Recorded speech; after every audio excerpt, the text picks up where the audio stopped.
podem construir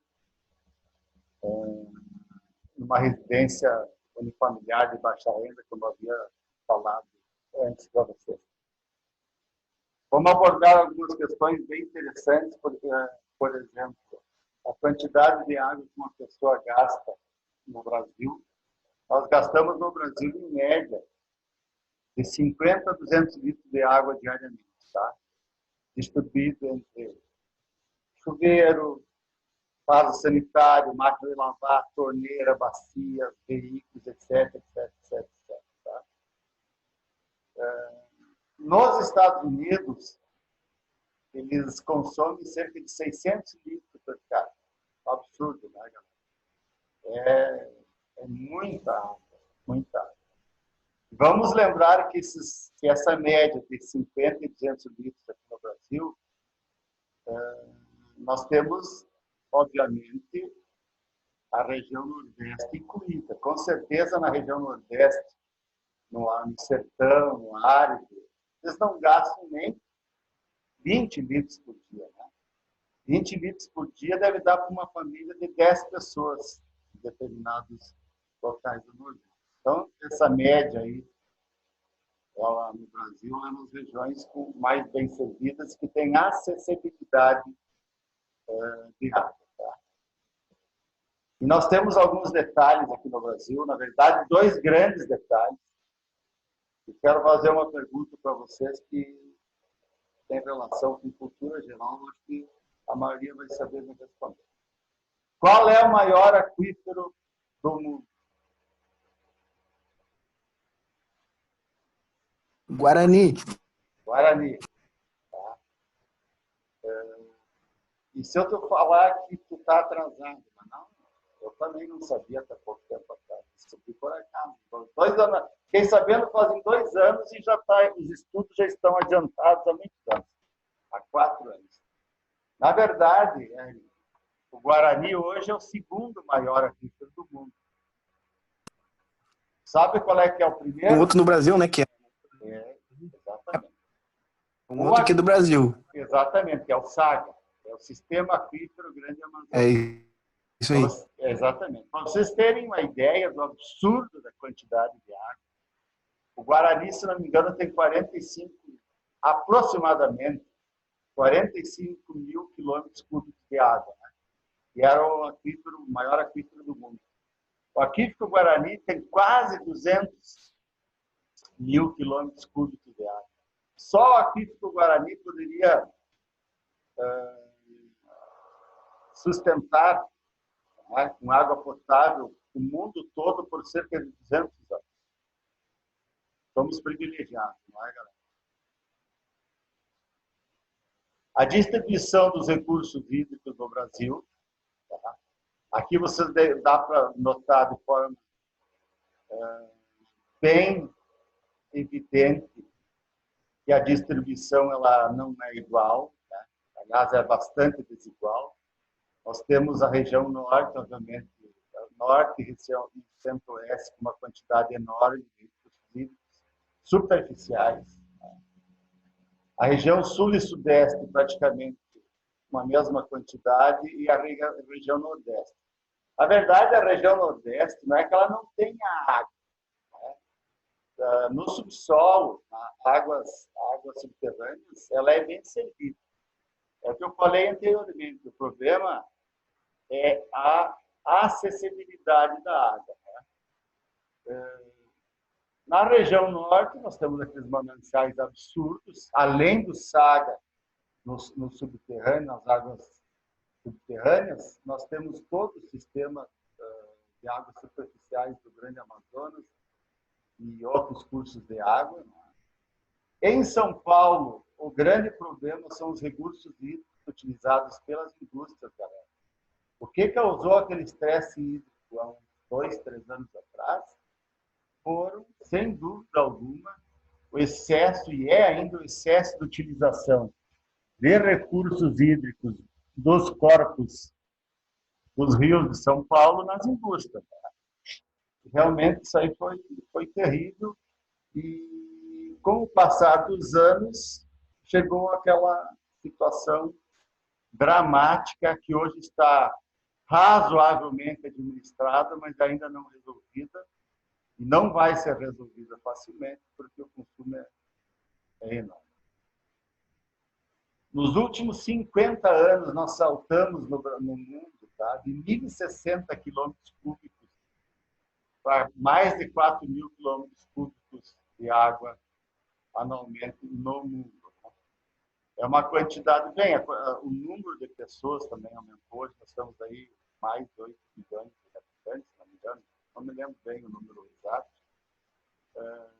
mas é muitas pessoas, muito consumo industrial aumentou exponencialmente, porque se aumenta a população, os processos industriais instalados, eles necessitam operar no seu máximo. Nós temos uma necessidade de fornecimento de alimentos e roupa, a indústria, a cadeia produtiva de roupa, de vestuário, gasta muita água, consome muitos recursos hídricos. Nós temos os curtumes, nós temos as grandes indústrias de alimentos, tá, que gastam uma quantidade, consomem uma quantidade de água absurda, mesmo que muitas dessas indústrias possuam sistemas de reuso de água eficientes, mesmo assim elas utilizam assim quantidades que em alguns anos atrás seriam consideradas totalmente inadmissíveis. Na América do Sul, nós temos uma situação assim, em números bastante confortáveis. Na América do Sul, nós temos cerca de 23% da água disponível no mundo, e no Brasil nós temos 12% da água disponível. É muita coisa. 12%. Nós temos aí, quantos países nós temos no mundo? O Brasil tem 12%. É uma riqueza enorme. E se nós levarmos em consideração a distância, por exemplo, dos Estados Unidos até o Brasil, ela, vindo pela América Central, ela é menor do que muitos gasodutos que os Estados Unidos já construíram no mundo. Então, daqui 100, 200 anos, se eles necessitarem, porque os Estados Unidos têm uma disponibilidade muito boa de água, se eles necessitarem e acharem que devem vir buscar água no sistema do Amazonas, na América, não só no Brasil, né? Porque todo o sistema do Rio Amazonas pega Colômbia, Venezuela, é uma área bastante grande, eles não vão ter problema nenhum. Aqui está o sistema dos aquíferos que eu falei anteriormente, tá? Que são as reservas hídricas do Saga, que é aproximadamente 200 mil quilômetros cúbicos, e o aquífero do Guarani, com cerca de 45 mil quilômetros. E ele era considerado o maior do mundo. Tá? Aqui em Erechim, os poços da Corsã de alta profundidade, todos eles retiram água do aquífero Guarani. A classificação dos recursos hídricos, com base na resolução 35705 do CONAMA, em relação às águas doces. Prestem atenção, tá, no absurdo. Vou passar rápido, porque eu já, se não me engano, nós já abordamos na aula passada. Tá? A classe 1, a classe 2, a classe 3, a classe 4, que é a classe do Rio Paçu, que só serviria para navegação e harmonia. Algum dos presentes de hoje não esteve na aula passada?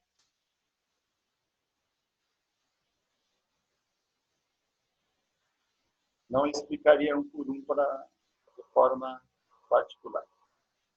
Os conceitos de poluição da água nós também já abordamos na aula passada, e é a adição de qualquer substância de forma direta ou indireta que altere a natureza do corpo de água, ou seja, dos dos cursos de água, né, dos corpos receptores, e prejudique os usos legítimos que deles são feitos. Quais são os usos legítimos de um rio?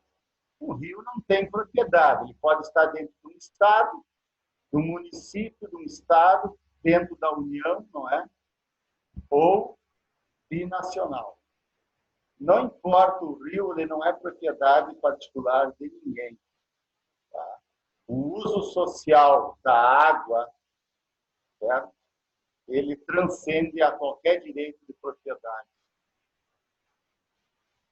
Os principais agentes poluidores, os sólidos em suspensão, as matérias orgânicas, os nutrientes, os patógenos, metais pesados, os sólidos inorgânicos, não é? Esses parâmetros todos eu coloquei a resolução do CONSEMA e do CONAM. Vocês estão me ouvindo? Sim. Sim. Galera, água de reuso, tá? A água residuária, que se encontra dentro dos padrões exigidos para sua utilização, seguem o artigo 2 da resolução de 2005, sempre do Conselho Nacional de Recursos Hídricos. Quem tiver papel e caneta, anota um site que eu gostaria que, quando vocês tivessem qualquer necessidade, e eu já falei para vocês na aula passada, consultem a ANA, Agência Nacional de Águas. Tá? Lá vocês vão encontrar o Atlas do tratamento de esgotos no Brasil. Tá? Vocês vão encontrar parâmetros e números da média de precipitação praticamente no Brasil todo, variando de 60 até 120 anos. Tá? Então, não se esqueçam, ANA, Agência Nacional de Águas. As águas de reuso. Primeiro, a água de reuso direto. O que é a água de reuso direto? É aquela planejada para reuso, onde é que ela é conduzida da sua utilização e não existe nenhum lançamento prévio em corpos hídricos superficial ou subterrâneo. Os reusos indiretos, tá? É quando a água já foi utilizada uma ou mais vezes, tanto doméstico como industrial, e é descarregada nas águas superficiais ou subterrâneas. Qual é a opinião de vocês? A água que nós utilizamos, por exemplo, da Corsan, ela é o quê? Direto ou indireto? Quem é que me responde? O uso da Corsan é direto ou indireto? Érico? Oi. O que tu acha? A água da Corsan é uso indireto? É água de uso indireto ou água de uso direto? Indireto, né, galera? Todo o uso de toda a água que nós utilizamos é uso indireto e ela já foi utilizada alguma vez. Nós praticamente não temos mais água no mundo, seja onde for, que não tenha sido uma vez, pelo menos, utilizada em algum momento, em alguma parte do mundo. Tá? É algumas reservas muito remotas de mananciais subterrâneos, tá? A altíssimas profundidades. Não, a água que nós temos no planeta, aí, ela praticamente toda ela já foi utilizada pelo menos uma vez. As águas residuais domésticas, prestem bem atenção, isso é muito importante para vocês, engenheiros, proveniente das instalações residenciais, do nosso metabolismo, das atividades domésticas, como banho, cozinha, lavagem, pavimentos, lavagem de pavimentos e qualquer outra utilização doméstica, nós chamamos de águas residuais domésticas. Tá? Essas águas residuais domésticas, tem uma delas que eu já vou adiantando para vocês, que assim, esqueçam de reutilizar, porque não vale